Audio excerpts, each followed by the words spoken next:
Hi everybody, my name is Correia, and this is week 3 star schema example for Quinnipiac University's BAN622 data warehousing course. This week I thought I'd talk about the Persnickety Bride.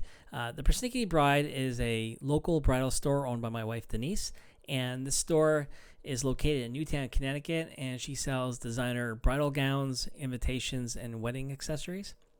And when I first talked to Denise, we decided to create basically a fact table for the data warehouse, which is her unit sales, and in a series of dimensions that she can use to dive into the details of that sale. And so we put in product tables, a customer table, a payment table, a period table, and a supplier table to supply those dimensions.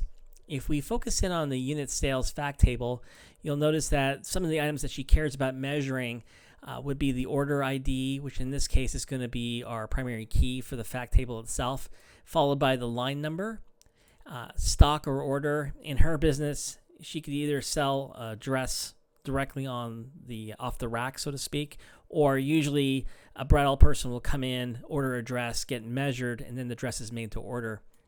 In the case of invitations or accessories, she can sell more than one, so it's important to put the units in place, followed by the price per unit. This is how much we charge the customer. The cost per unit, which is how much it costs us for the item. A discount per line item would be important. That could vary, so we wanted to put that discount in there. The total cost for the line item, and of course our profit. And then when we start to look at connecting this fact table to our dimensions, we can start with the product ID. You'll see here the product ID as the primary key, foreign key, joining to the dimension table product. And here we capture items like the manufacturing SKU, the type, style, size, and color. For the next table, which would be the customer ID, we want to connect the ID, PK, and foreign key to the customer dimension table. And this one's important because we need to track who the bride is. And so we want to actually have dimensions like the first name, the last name, the address, city, and state, and country.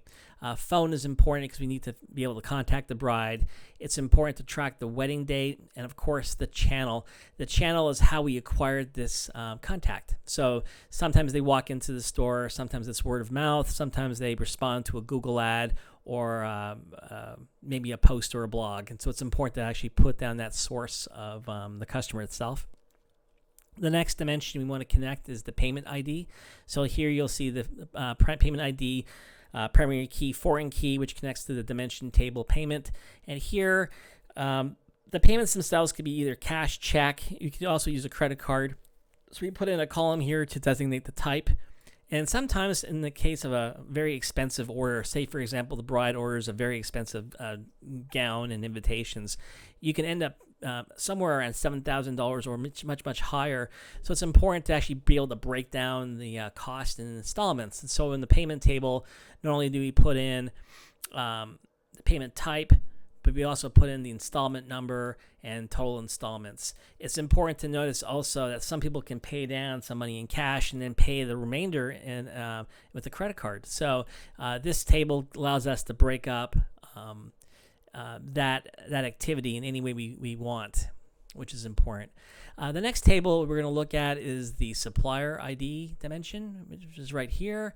And we connect it to the fact table with the supplier ID, PK, and foreign key.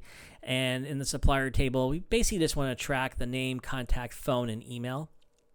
And then the last table we're going to use here is the period dimension. And here we really just want to capture the day, month, and year, which is the timestamp, and that's the primary key of the period database. And then we break it down by day of month, week of year, month, quarter, and year in order to handle any dimensional reporting cut that Denise would want to do. And so this is the overall Persnickety Bride Data Warehouse star schema. Thanks.